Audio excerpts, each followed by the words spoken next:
Bonjour à tous, aujourd'hui je vais vous présenter un blaster qui vient d'être fait pour mon filleul Raphaël pour son anniversaire. Donc je voulais réaliser un blaster qui fasse un petit peu à la fois, arme Star Wars bien classique et à la fois un côté un peu steampunk, un peu lourd, un gros blaster de contrebandier. Donc la base de ce blaster c'est un jouet Nerf qui a été modifié, qui a été customisé. À l'intérieur, bien entendu, une carte son Blaster Core, un accu lithium-ion avec son petit chargeur, une LED, c'est une tri-LED rouge et bleue, des petits interrupteurs lumineux. Donc à la base, pour le port de charge, j'ai mis un petit coupe-circuit, ce qui permet d'éviter que la batterie se décharge. Donc on enlève le coupe-circuit.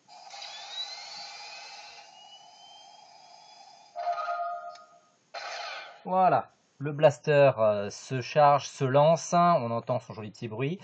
Il y a donc un petit interrupteur lumineux de chaque côté. Alors j'en ai mis un de chaque côté, c'est pour garder le côté symétrique, de façon à ce que l'esthétique du blaster ne soit pas modifiée, mais en fait le seul qui est utile, c'est celui qui est de ce côté.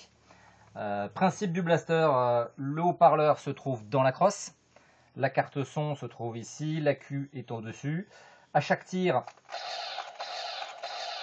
le barillet tourne, et bien entendu, le tir se fait avec la LED rouge. Une fois le chargeur vide, bien entendu, bruit de chargeur vide, on recharge.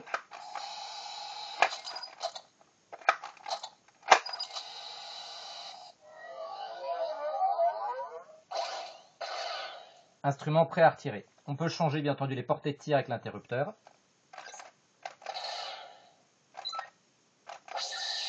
Ça, c'est le tir paralysant. Et bien entendu, grâce à la carte son Plector Labs, on a la possibilité de changer de banque de son.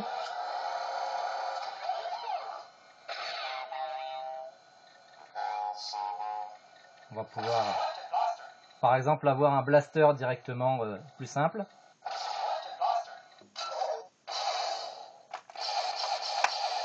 Qui va pas avoir les mêmes sons, on peut même changer, avoir d'autres sons qui n'ont plus rien à voir même avec l'univers Star Wars.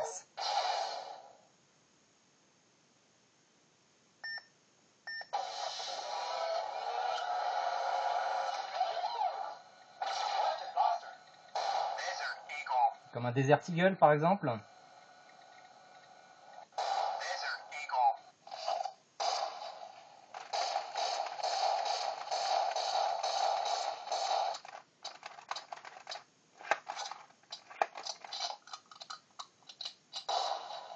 Avec le rechargement. Pour le rechargement du blaster lui-même, port de charge tout simple. Donc une fois qu'on branche sur le secteur, le blaster se déconnecte et le rechargement de l'accu se fait directement. Petite chose que j'ai rajouté pour le plaisir de mon filleul, un petit pointeur laser. Alors vraiment le plus simple, le moins puissant qu'il existe dans toute la gamme, parce que c'est pour un enfant. Donc le petit pointeur est relativement léger, une portée très très courte avec des petites piles lithium-ion à l'intérieur. Voilà, c'est... écoutez, j'espère vous avoir montré tout ce qu'il y avait dedans. Un blaster sympa, plutôt d'un look pas mal. J'ai essayé de faire en sorte d'avoir une finition un peu usée, un peu usagée. Je ne sais pas si ça se voit beaucoup à la caméra. Mais une bonne expérience. Les Nerfs ne laissent pas beaucoup de place à l'intérieur pour pouvoir mettre de l'électronique. Comme quoi, c'est faisable. Voilà pour aujourd'hui.